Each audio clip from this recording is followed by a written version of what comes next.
جو بچے دیر سے بولتے ہیں ان کو بادام کھلائیں۔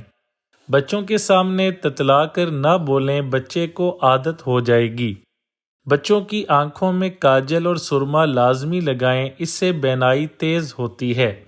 جن چھوٹے بچوں کو سوکھے پن کی بیماری ہوتی ہے ان کو ایک چھٹانک انگور کا رس روزانہ پلانا مفید ہے۔